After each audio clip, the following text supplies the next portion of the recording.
ॐ असतो मा सद्गमय तमसो मा ज्योतिर्गमय मृत्योर्मा अमृतङ्गमय ॐ शान्ति शान्ति शान्तिः हरिः ॐ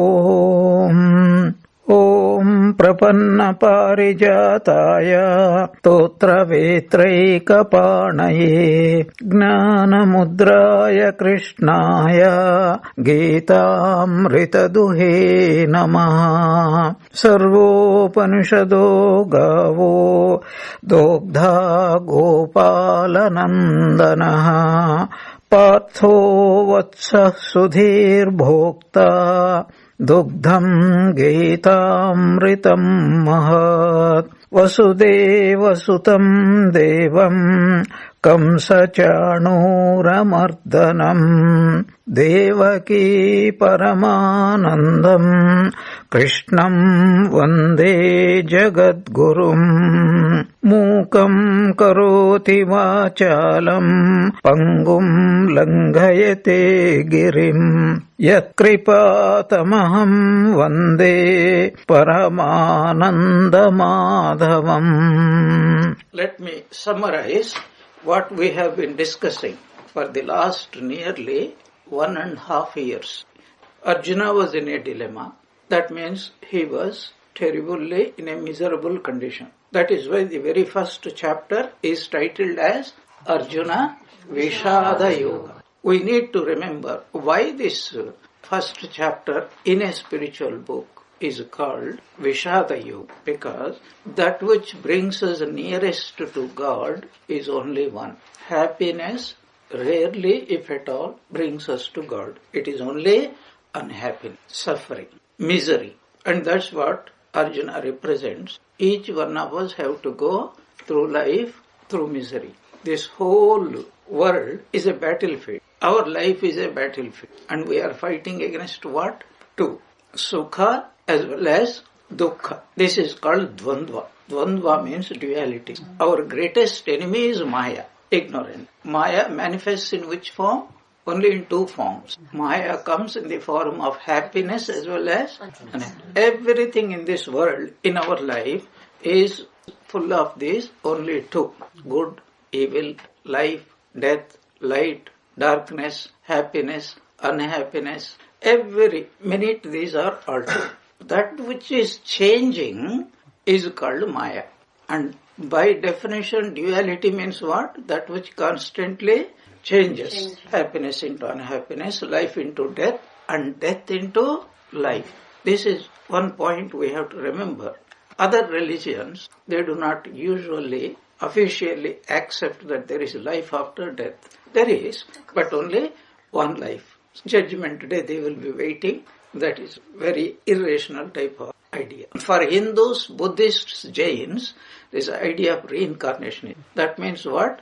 Birth is followed by death. Death is followed by birth. That represents everything in between. The whole life is nothing but duality. What is our problem? We are tossed about by both of them. When we go up because of happiness, when we go down because of unhappiness, both agitate the mind. And we discussed one important point. What is happiness? Happiness, by definition, is going beyond time, space and causation.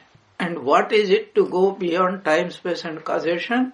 To go beyond the mind and body. If you go beyond mind, body also is included. If you go beyond body, mind is not excluded. Because in dream state, we have all these problems. Physically, externally, the sense organs are not functioning. But equal misery and happiness we experience in our dream. So then, what is the way?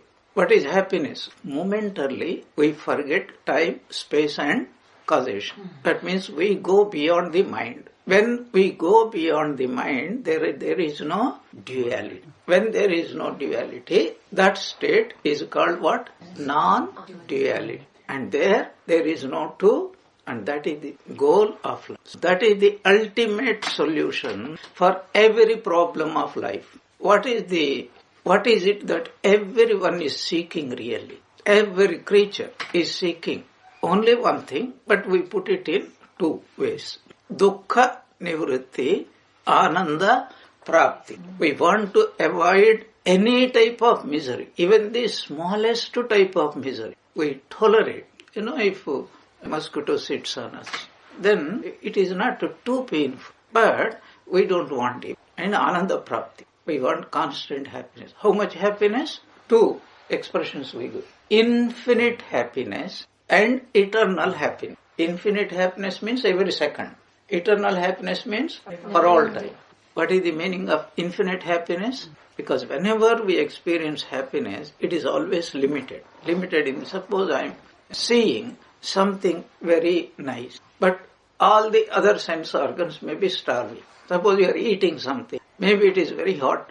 Maybe it is full of mosquitoes. You imagine in India and all that. So, it is limited and we are not happy. We wish to be happy in every respect. So we have got so many unfulfilled desires. We want to possess everything. How much can you possess? We can't even possess this much more food in our stomach than we can really hold. But our desire has no end. It is a bottomless pit. Really speaking, that's what we want. So infinite happiness means any sort of imaginable happiness. And for eternity means what? Okay, this second I have infinite happiness, but next second it may not be there. No, we want forever. The name of God is infinite and eternal happiness. Sat, Chit and Ananda. That's our goal. Ultimate solution, only spiritual solution. But there are intermediate solutions are there. One solution is practice of dharma. Follow dharma. So that you get happiness. Dharma means punya. Punya means happiness. Dharma means virtue. Virtue means happiness. Adharma means sin. Sin means suffering. It is possible to reduce the amount of what is called karmic unhappiness, but not existential unhappiness. When Buddha was talking about life is full of unhappiness, what was he talking about? Existential misery. What is existential misery? Birth is a misery. Growth is a misery. When the teething problems, we call it. So if there are less teeth, there is a problem. If there is more teeth, then also there is a problem. If there is unwise teeth, there is also a problem. If wisdom tooth comes, even more problem. This is continuous. Then middle age, then old age, then disease, then death. So in Hinduism, it is embodied in 6 changes. Shad Vikara, birth, confirmation, growth, old age, disease, and ultimately death. Only solution is spiritual solution. In the second chapter, from 11th to 30th verse, the Lord has expounded the nature of the self. Atma Swarupa, the nature of the self. What has that got to do with us? Because if God is there, rationally speaking, then we all must be God only. Rationally. If you say God exists, there is no other choice but to know that we are also God. Why? Because God is infinite. God is everywhere. If God is everywhere, then where I am sitting, who is there? It cannot be but God only. So hard. So many times we can listen. So many times somebody can say. So many times we can read. Ascharyavat pasyati kaschadenam ascharyavat vadati tathaiva chanyah ascharyavat shrunoti shrutvaapyenam na veda kas. Even after hearing for so many lives, we don't believe that it. Why is it? Because we are so much convinced of our individuality. And that is a misnomer. Swamiji makes fun. Your individuality. Individuality means what? You cannot divide. You cannot separate. And all that we are is, everything is separate. The hair is going its own way. The hands are going in their own way. The legs are going in their own way. Every part of it is going in its own way. That is our condition. And yet we call ourselves as what? Individual. Swami ridicules that idea. From verse 11th to 30th, Atma Swarupa. means the nature of the self, thereby indicating, oh Arjuna, you do not exist, Bhishma doesn't exist, Duryodhana doesn't exist. That idea of good and evil. Duryodhana was an evil person, is from whose point of view? From our point of view. When God looks at Duryodhana, what does he say? God. Only God. You see, we sing the song, Sadhu Sajjana Janani Tumima Asadhu Durjan Shuta Tomar. Holy Mother, there is a beautiful bhajan on Holy Mother. Says, you are the mother of the good, the virtuous, the spiritual, the great. What about the other people? You are also the mother of Asadhu Durjana Shuta Tomar. They are also your children. Then what is the difference? Covering. In good people, the covering is very thin. In wicked, so-called wicked people, the covering is very thick. Maya's covering is very thick. To put it in perspective, a wicked person is one in whom tamoguna is very thick. A so-called spiritual person is one in whom the sattva guna is very much. That means this is the difference between our vision. Tamoguna person, he sees everything in the opposite. A sattva guna person, sattvika person, he sees everything almost as it is. When you look at the mirror, and how you know your reflection depends not upon you, but upon the mirror. If the mirror is dusty, dirty, and full of this cobwebs and other things, how does the reflection? Or even better example Swamiji gives. If you stand on the edge of a beautiful lake, when water is very still, we can see our reflection. You can see the whole sky and everything very clearly. So when you look at the clean, very calm and quiet water, then you can see the bottom also. Very nice. But suppose the water is agitated, waves, then how does your reflection appear? Your reflection will be dancing. So then you think, what do you say? Looking at you, I am very restless. But actually you are not restless. So there are two ways of looking. You stand in front of a mirror, and mirror is still, but you dance. How does the reflection appear? Dancing. You stand still and go on moving the mirror. What is the result? It is the same. Atman never moves, but the mind always, and mind acts as a mirror. And therefore, it appears to ourselves means to the ego, individual ego, that I am like this, I am small, this is my form, I am restless, I am unhappy, I am happy, all, I am good, I am evil, I am healthy, I am unhealthy. These are all called vrittis in mind. The Lord had described graphically, this is the nature of the self. Thereby also he is indicating, this is your nature. Then he is indicating, if this is your nature, and do you know that this is my nature? You don't know. That's why you are suffering. But you cannot suffer when you know, I am Ananda Swarupa.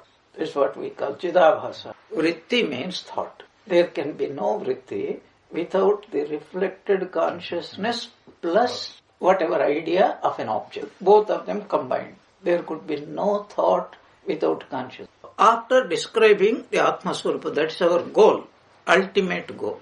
But what is our immediate goal is we cannot comprehend even that one. And why we cannot comprehend, that also the Lord gives the reasons for that. But he is telling, you don't need to worry about that now. You discharge your dharma, means your proper duties, according to this, your station in life, according to your, what you call caste, which means really according to your gunas, guna.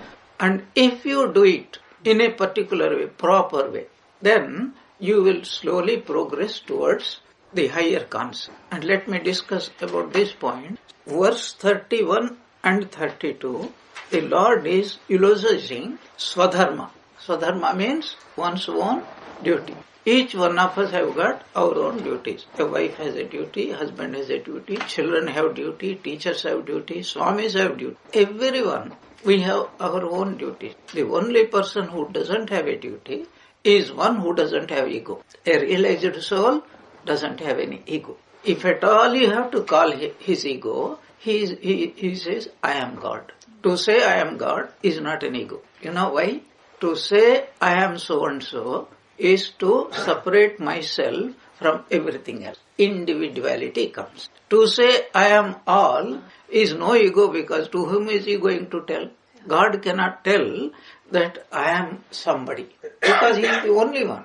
There is nothing else. So when a person reaches that state, he goes beyond all dharmas. Because what is there? He reached the goal. When we reach the goal, you don't need any implements. The body and mind are what? Implements for the soul to know who I am, who he is, who you are. 31 and 32, the Lord was specifically directing Arjuna, you have to fight. Fighting means what? We should not take literally, it is to take part in a war. That means wherever we are, that is our fight. What is the fight? Simple example. I am in the office and I have to discharge my duty. Many negative thoughts could come. Oh, I have overworked. I have been working since the last 10 hours. How long am I going to work?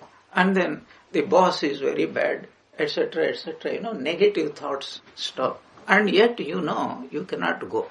This is the paradoxical situation. You know that you have to work. And these negative thoughts will increase or decrease your misery. So discharging Swadharma, it can be done in two ways. That's very important for us to know the distinction between the discharging of one's duty can be done in two ways. One, I want to be happy in this world. I am going to discharge my duties in the proper way. This is called Dharma Palana, practice of Dharma. I don't want any worldly result. I want to attain self-realization. That is called Karma Yoga.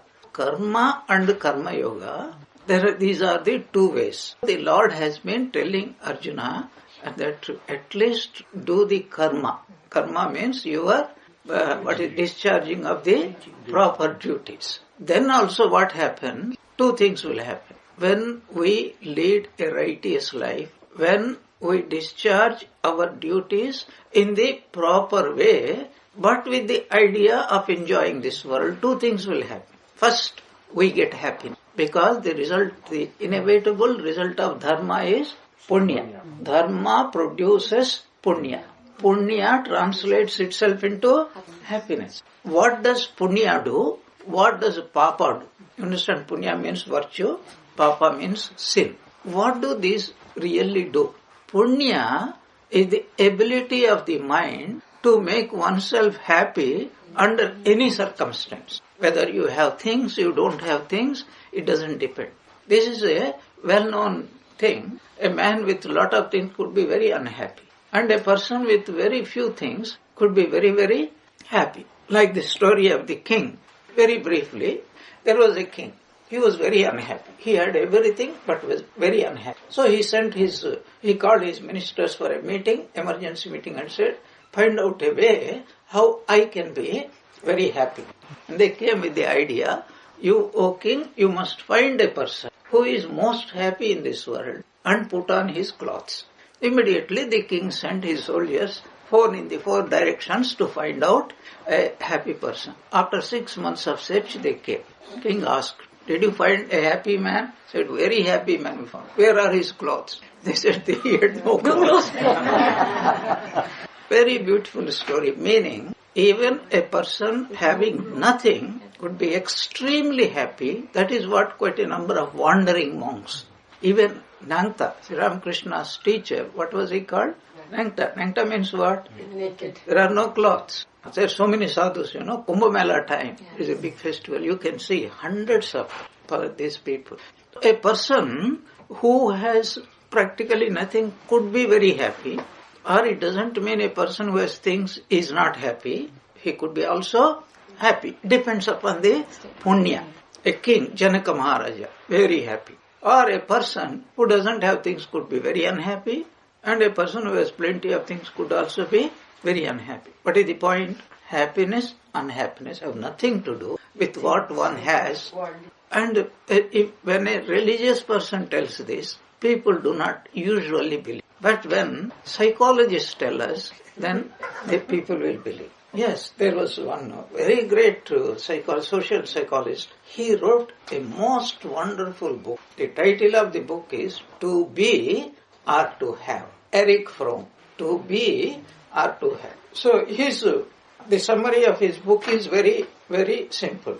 In this world, there are two sorts of people. Those who have and those who are.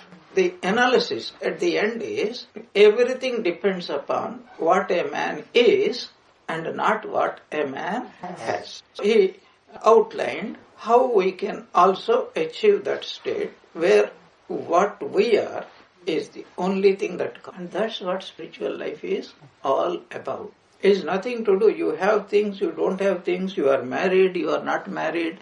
These are all extenuating circumstances. Because so many householders, for example, Nag Maharshi, M.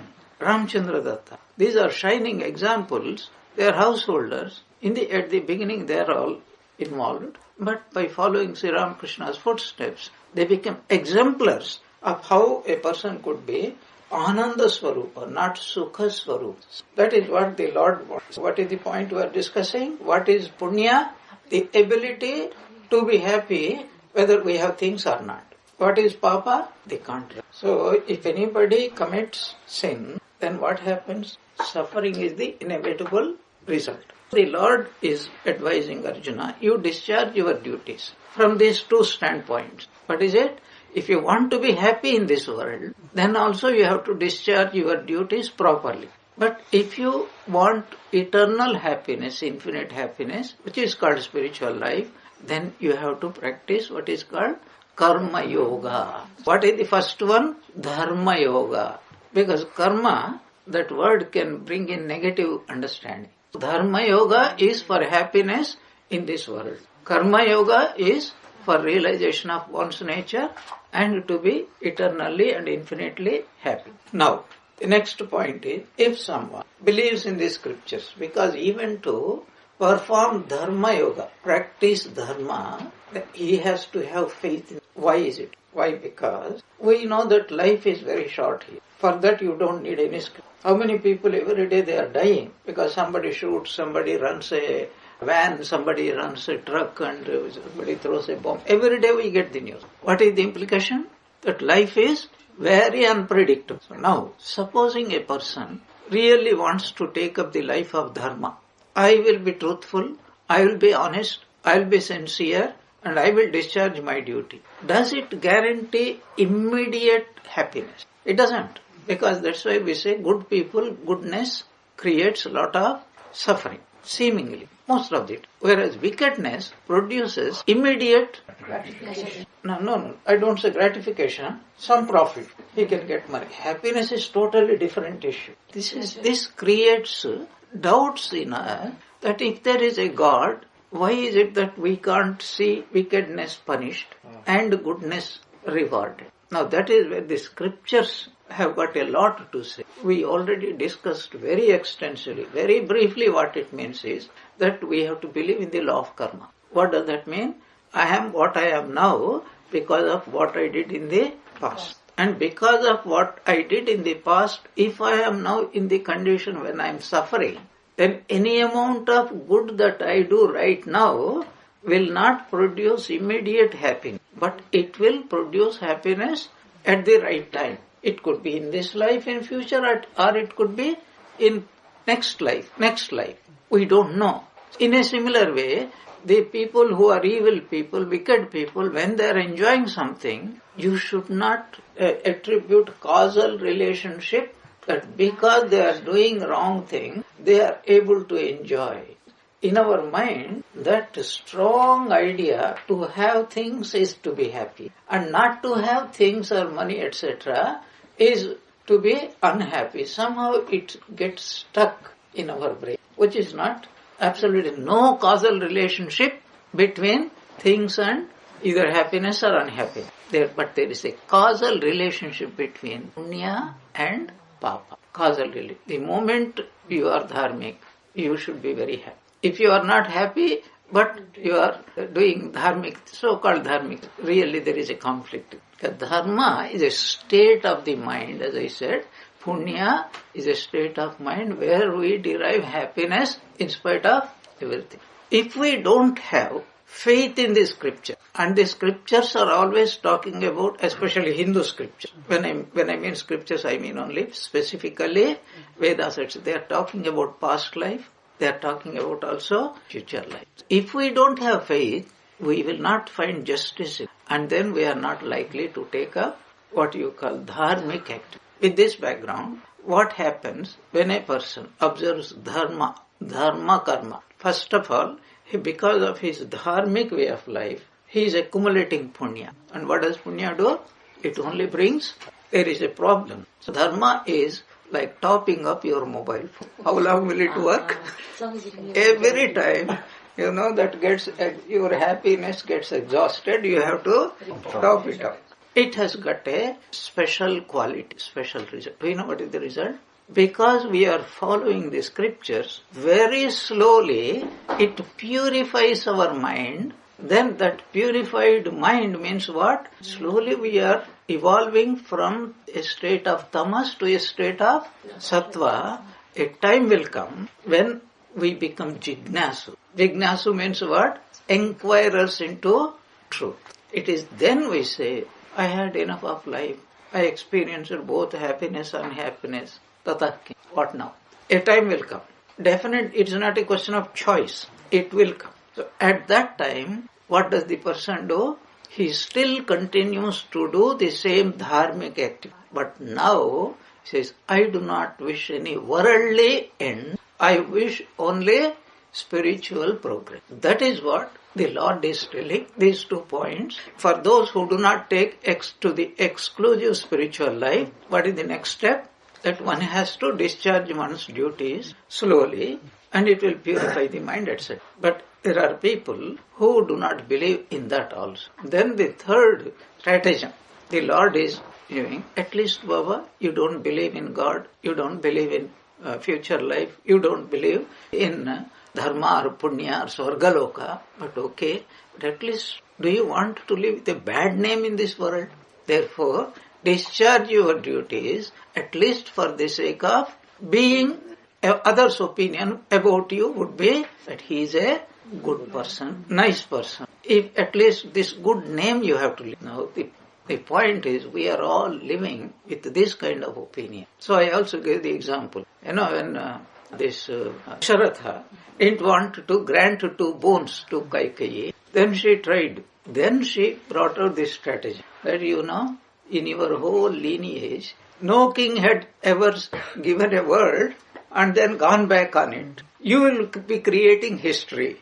The moment she said that, he shut his mouth. That means what? I don't want to go down history as a bad person. I also quoted in my last classes. How many people, all these Hitler, so long as there would be history, their names also will be there, good or bad. Yeah, good people also will be there, wicked people also. Whenever you read about Hitler, etc., Genghis Khan, etc., what is the thought that comes in your mind?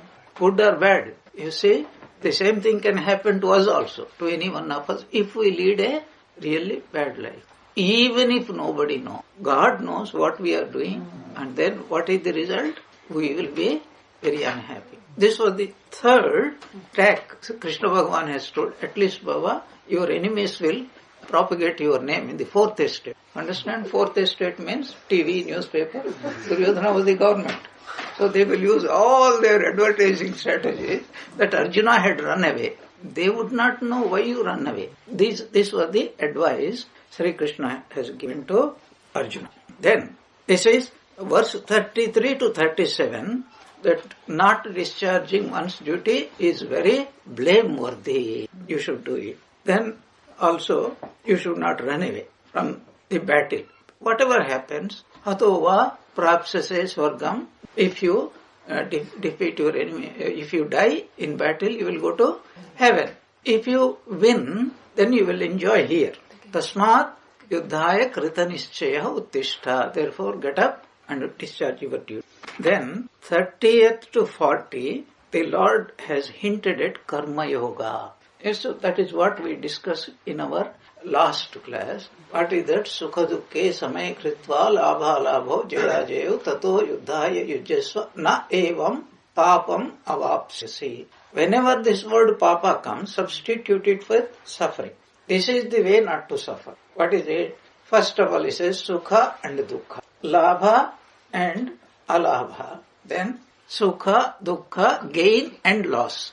Gain and loss are victory or defeat, and thinking that I gained something and I lost something. And mental reaction, I am happy or I am unhappy. These occur at 3 levels. What is the 3 levels?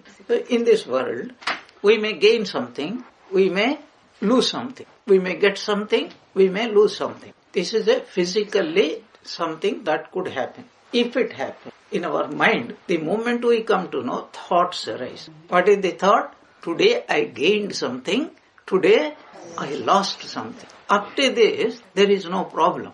It is a fact of life. Then what happens? When I think the thought comes, I gained something, I am happy. And when I thought comes, I have lost something, then there would be unhappiness. At the physical level, at the mental level, at the emotional level.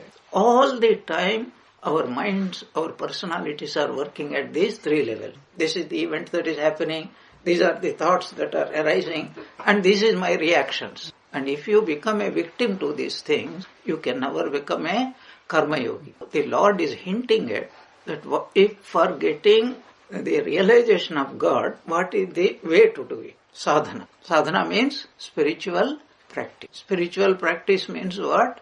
Wherever we are, whatever we are, we have to move forward. That moving forward in our life, wherever we are, whatever we are, and move in the appropriate direction. That is called spiritual practice. In this spiritual practice, what is the most important instrument? Mind. Because there is the 3 levels. All the time, these 3 levels. Simple example. Today you have come. I have been speaking. So what is it? Oh, some nice points. Swami said. Certain things not clear. This would be the physical thing. In your mind, then you say, Swami spoke nicely. No, he was only rambling. This could be your thoughts. If Swamiji spoke very nicely, if that thought comes, that means simultaneously what happens? I am very happy, I have come to this class, I gained something. Oh, he is rambling. That means I could have gone and be happy somewhere watching cricket or TV or doing gardening or chit-chatting or whatever. This would be at every given moment, accepting in deep. We are subject to these 3. Physical events, mental thoughts, and emotional reaction. There is no problem with the physical facts. There is no problem with the thoughts. The problem comes in the emotional reaction. This is what we call CBT, Cognitive Behavioral Therapy. The whole essence of it is somebody is unhappy. The person is taken. It's a pure spiritual advice. What is this? What happened? This has happened. Many times we have no power over the events that take. In fact, we have no power at all because of our prarabdha karma. But the thoughts also will arise so long as we are in the waking state, so long as we are in the dreams. That is absolutely fine. But then the emotional level, that is where we are upset. A yogi doesn't get up. So as I said, one of our Swamis, very funnily he puts it. Whenever something a little bit out of the ordinary happens, what do we say? What? But if you become a karma yogi, what do you say? So what?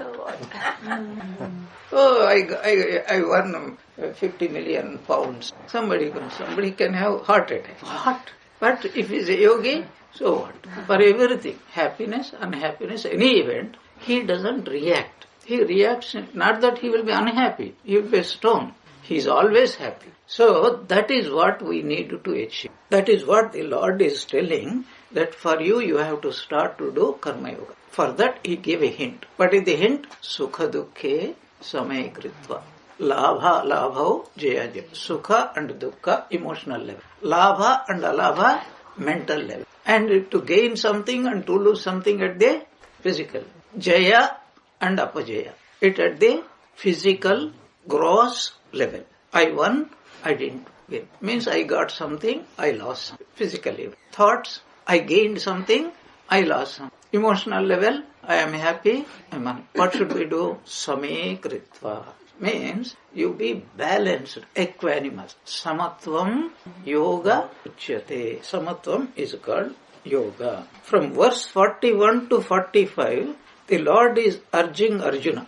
Means what? Always whenever we take the name of Arjuna, you must remember he is addressing each one of us. Because we are all in the Arjuna Vishada Yogas, first of all. That means we are miserable like Arjuna. Only he was miserable for a short time.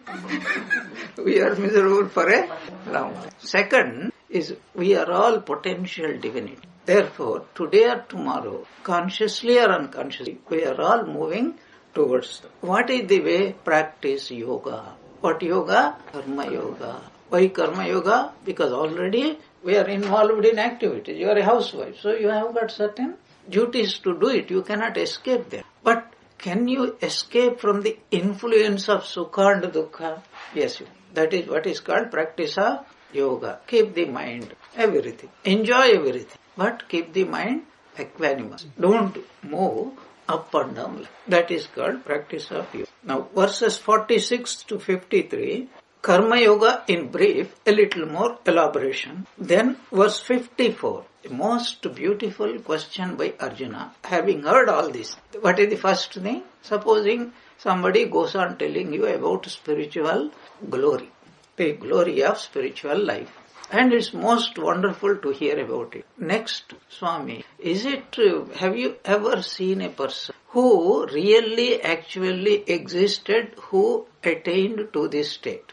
And if you have seen, then how does he behave in this? Or in other words, how can I recognize a person when I see him, whether he is really spiritual or not spiritual? From verse 55 to 72, which is called Sthita Prajna Lakshana, that is the characteristics of a realized soul, self-realized soul, like Ramana Maharshi, for example, Ramakrishna, etc. What are the characteristics? So what are the characteristics of a good musician? Suppose you hear a good musician's name.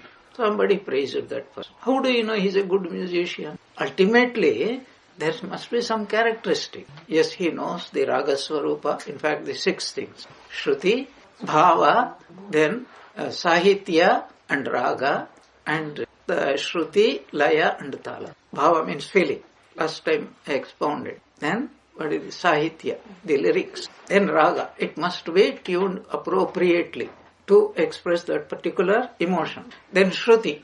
Shruti means the correct pitch each one of us have got. Then Laya, rhythm. Tala means that rhythm particularly tied to that particular lyrics. These are the 6 components of music. So how do you know? So this person knows about Shruti, Bhava, wonderful, and Sahitya is wonderful, Raga is marvelous, and his Shruti is perfect, and his Laya and Tala are perfect. Then he is to be a great musician, Ustad. This is how we hear about. But nothing like, how do you recognize? When you next go to a concert, then you observe whether all these 6 lakshanas, characteristics, are being manifest in that person or not. Then you will know he is a very ustad. So how do we know who is a spiritual person? Is one of the questions. We know here are the certain characteristics, and till the end of this second chapter, from 55 to 72, 18 verses, the Lord is expounding the characteristics of a realized soul, or a man of samadhi. So the name given is Sthita Prajna. Prajna means understanding. Sthita means absolutely rock solid. It never changes because our understanding goes up and down. Sri Ramakrishna used to give a beautiful parable, There were 3 dolls made up of a stone, cloth and salt. All the 3 were thrown into the ocean. Now you know what happened? The stone just goes down. Nothing happens. The cloth, half the salt water it absorbs, but it still retains its individual form. But the salt doll completely becomes merged in the ocean. So he used to say 3 types of spiritual people. Some people hear everything and remain like stone. Some people, they absorb something, they progress to some extent. But they also are struggling. And most of us are like. But realized souls are like salt dolls. Completely become one with God. That's why they may not use the word, I am God. No realized will say, I am God. Aham Brahmasmi. It is there in the scripture. But they don't say. You have to understand by their being. With this background, in the verse 40, second chapter, we discussed last time. Na iha abhikrama nashaha asti pratyavayah na vidyate swalpamapi asya dharmasya trayate mahato bhayat.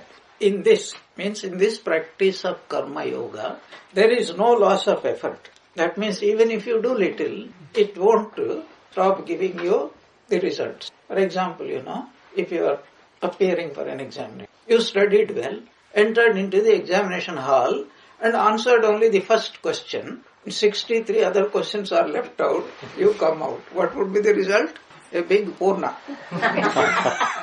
But if you are practicing karma yoga, then even if you practice this, that means what? 1 minute make your mind equanimous. How much happiness you get for 1 minute? You don't say 1 minute is not enough. If you practice for 1 hour equanimity, then I will give you 1 minute of the result of equanimity. Is it like that? 1 minute you are happy, 1 minute you are happy. Yeah. 1 hour you are happy, 1 hour you are happy. It all depends upon karma yoga. There is no fear that effort will be lost. Why? Because 1 minute you practice concentration. That means that becomes your samskara. And after 1 month, you add for another minute. Now 2 minutes. Not that if you have left it, it will go away. It will add. Whereas any other effort, you are driving towards London. After 10 minutes you turn back. So where will you find yourself? 10 minutes before or now here? That is called the effect of normal activity. But karma yoga, it is a state of mind. It is a way we view things. Therefore, there is no loss at all. That's what the Lord is. Even a little bit of practice of karma yoga saves us from great fear. What is the fear? Unhappiness. Another way of fear. For example, let me give an example. Suppose you are traveling and suddenly somebody had put a gun behind you. Can you understand what fear, what misery, what unhappiness you go through? Terrible, isn't it? Suppose you heard this Gita class and this happened after that. And then you say, okay, Lord, I surrender myself to you. Whatever happens, let it happen. Suppose you are able to keep that attitude for 5 minutes. In that 5 minutes, are you free from fear or not? Are you happy or not? Now I will give you a concrete example. Draupadi, in what a terrible misery she must have been when people were trying to disrobe her, isn't it? Then she is very beautiful, this one, she was holding the sari and praying to Krishna. Krishna didn't come. Then she understood, if I rely upon God, I must not put any obstruction in His. That means self-effort and God's effort, they don't go together. So the moment she left her hands and said, Krishna, I leave everything. Immediately, saris happened to. Now what is my point? When she was praying to Krishna, until she started praying to, what was her state of mind? The most horrible condition, isn't it? The moment she surrendered herself to Krishna, now you tell me, was she fearing? Was she unhappy? She was most happy. But people don't depict like that. As though tears were running, she was uttering Krishna, the saris were coming, and she was not happy. They should show the moment she surrendered, she was most happy person. So if we can keep that attitude under any circumstance, even for 1 minute, our profit is 1 minute. 1 minute our mind becomes absolutely free from all fear, constrictions and happy positively. You have to understand. Because in our normal day-to-day life, what happens is, you are in 3 states. Either you are happy, you are happy. You are not happy, you are not happy. In between state, you are neither happy nor unhappy. You should not imagine that. When you surrender yourself to God, are you happy or just neutral state, you will be very happy because you are relying totally upon God. This is what Sri Ramakrishna's beautiful teaching. There are two sorts of sadhakas. Two boys, one boy was traveling. He had to cross a difficult path. In between the fields, there is a small land, and then the fields were flooded with water, and the child has to walk. What happens? He and his father both are walking. Child is holding the hand of the father. Another child, he was not holding. The father was holding him, and he was moving. Now, who would be the safe person? The child who is holding the father's hand, or the father who is holding the child's hand? Who will be the fearless person? Safe person. So Sri Ramakrishna used to tell the attitude of young one of a monkey and the attitude of the young one of the cat. Kitten and young monkey. Sharanagati means young monkey. The people who traverse the path of knowledge is like people who are holding the hands of the father.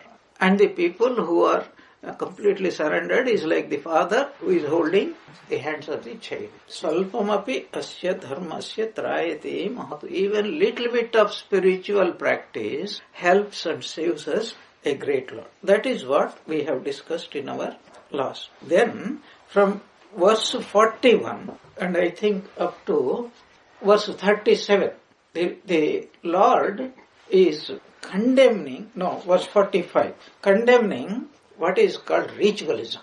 A brief background I will give you, and before understanding this one. So there are two pathways in human evolution. The first is, last week I think we discussed in our great master, the path of iti and the path of neti. Very significant this. Iti means what?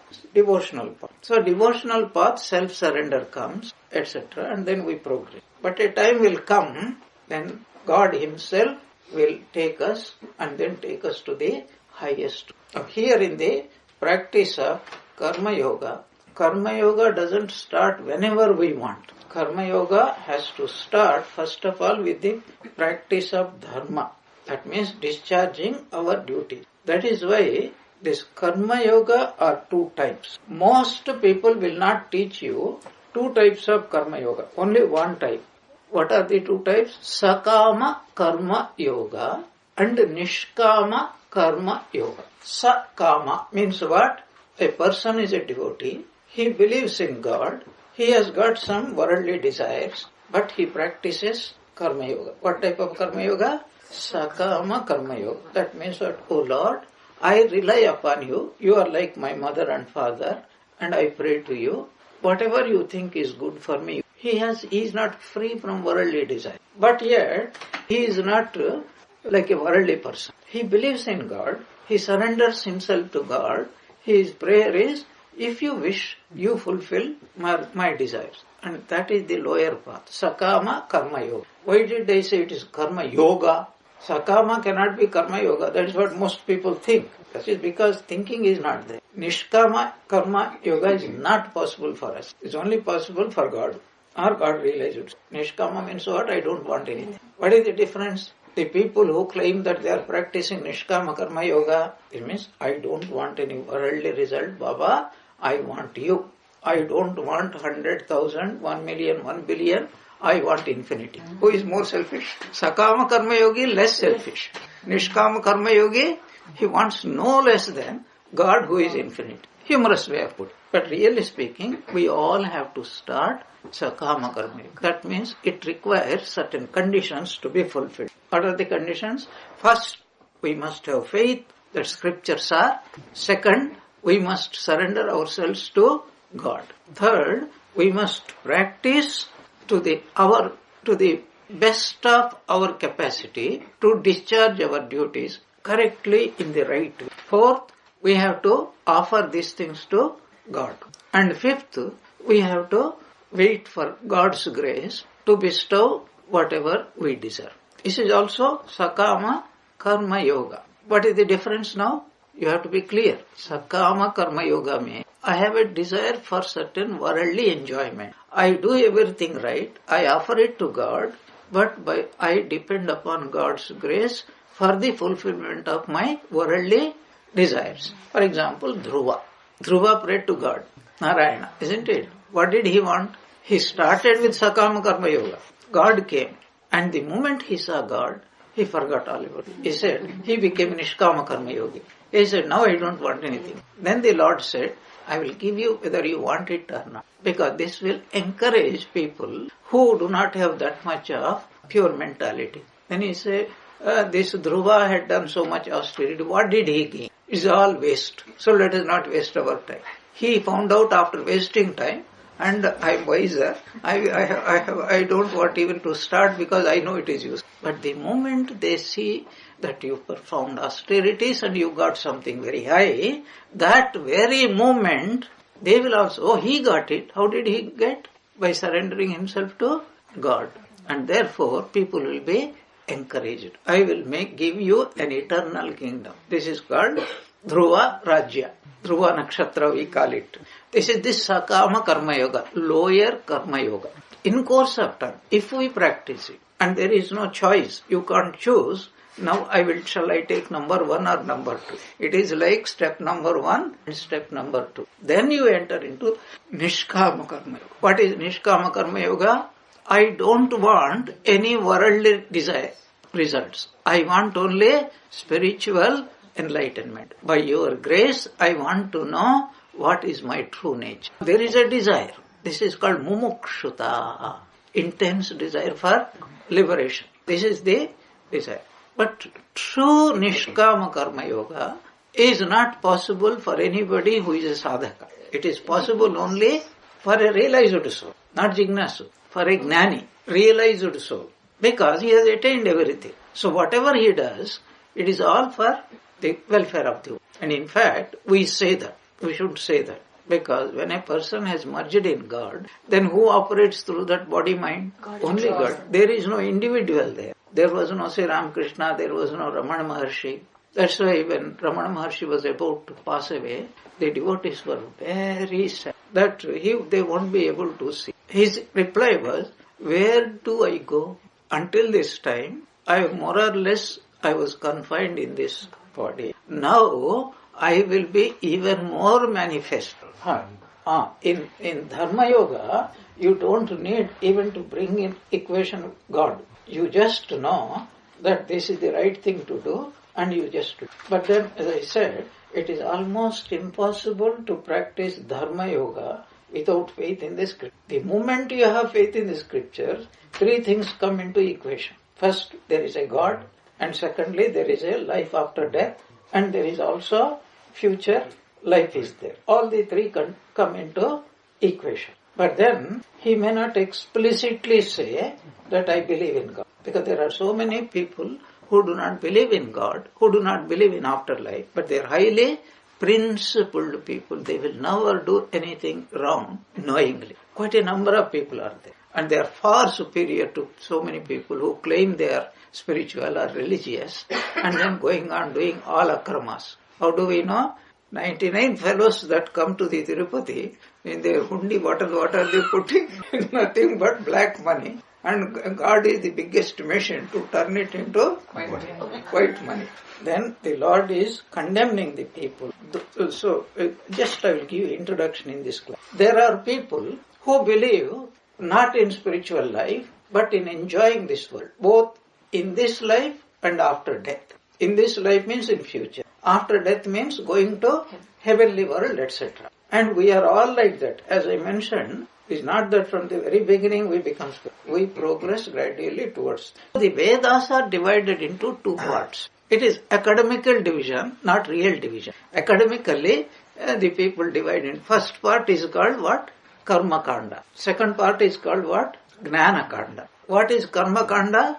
In Vedas, certain ways of actions are prescribed by following which our life on this earth or in heaven becomes very fruitful and we get what we want. We remain more or less happy. And as I said, happiness is of 2 types. Karmic happiness and existential happiness. Karmic unhappiness and existential unhappiness. What is the difference? Karmic happiness and unhappiness. It all depends upon our karma. But existential happiness and unhappiness has nothing to do with us. If it is winter season, it is equal for saints, sinners, everybody. Old age is common to everybody. Disease also is common to every saint also. Does he become old or not? Yeah. And they can also suffer from various ailments. No saying anything. And ultimately, even incarnations of God also have to give up the body, die. That's why the song says, Sri Rama bhajo dukhame sukhame bahuvira huve balavan huve. How many heroes were not there on this earth? How many great people were not there? Strong people were not there? Abu kaun kaha? Where are they? Kuch dhyana dharo. Think a little deeper. Sri Rama bhajo dukhame. Beautiful song. Sukham. So this is a fact of life. Existential happiness, unhappiness equal to everybody. But the difference comes in karmic happiness, karmic unhappiness. And that karmic happiness we can get by following the karma kanda. Karma kanda produces happiness both in this life, in future, now, and also in future. After passing away this body, we can be reborn in higher worlds. And this first part of the Vedas also deal with that if you do not follow our injunction, then what happens? Your future also will be unhappy here while you are alive, and your future after death also will be very unhappy, which is called hell. We must have that faith. For the next few verses, the Lord is condemning severely all people who follow the karma kanda. Now, why I specifically brought up this subject? Lest we may think we are free from karma kanda, we will just push it aside and straight away jump into jnana kanda. That is not going to happen. So how does it happen? That first of all, we follow sakama karma yoga. Sakama, first stage, karma. Karma means indiscriminate type of acting, right, wrong, everything. Animals do, children do, and indiscriminate people will do it. The second step is dharma karma. That means what? A person understands through long experience, if I do certain things, I am sure to suffer. If I do certain things, I am sure to be happy. Simple example, some students, even at a small level, they understand. If I don't study, my future is not good. This was so beautifully tested in what you call marshmallow test. Once I have explained this one. You know all that. These are called not merely acting, but dharmic type of acting. So in that two ways I said. Those who seek happiness, earthly happiness, either in this life, after death. And those who want slowly to progress in spiritual life. Karma, dharma, nishkama karma, and ultimately moksha. This is one way of dividing human. In one word, somebody dies at the middle of no they problem. Will start from where they stopped. Exactly. So they don't have to do nishkama yoga, the sakama karma yoga. They will continue. And when they fulfill certain desires, then the thought comes, how much time I have to top it up. And then they become a jignasu. It's beautiful. Distress, then fulfillment of many desires, then inquiry into life, becoming a philosopher, and then ultimately he becomes a gnani. These are the four stages divided by the Lord himself. Chaturvidha bhajante mam janaha sukrutino arjuna artaha arjignasu artharthi gnani cha bharatarshava. Very beautifully. Now what we want to know. In the next 5 verses, the Lord is severely condemning those people who are devoted exclusively to this first part, karma kanda, and then they go on preaching, nothing else need to be done. There is nothing else, there is no God, nothing else, just to struggle for your happiness. The Lord is severely condemning. But the point to understand is, it doesn't mean we have a choice that from the very beginning, since Bhagavad is advising us, we will give up all sakama karma. It is not going to. Without going through kindergarten, nursery, elementary school, middle school, high school, then pre-college time and all that, it is a gradual. Whom is the Lord condemning this thing? For people who had practiced enough amount of time these things, and now it is time for them to move away and for those who are seekers. Because until we seek, the Lord will not give us the instruction. But when the natural longing comes, it is for them. He is talking about this. He condemns. Then if you are condemning it, then what is the way? How do you want me to really live life? That is where for the next few verses he is telling about pure practice of Karma Yoga. Karma Yoga means I want only God realization, self-knowledge for them. Then at the end of it, as I mentioned, Arjuna asks, Sthita pragnasya ka bhasha samadhistasya keshava sthitadhi kim prabhasheta kimasita urajeta. What are the characteristics of a realized soul? How does he sit? How does he walk? How does he talk? In other words, how do I recognize such a person? Then the Lord gives description from 55 to 72, nearly 18 verses. Beautiful description. There is the Shankaracharya, he gives him the qualities which are the natural expression of a realized soul. When a person realizes the self, these are the very natural qualities. Without any effort, they manifest. Those qualities must be assiduously cultivated by people who are aspiring to self-realization. Very beautiful way is what we will know next.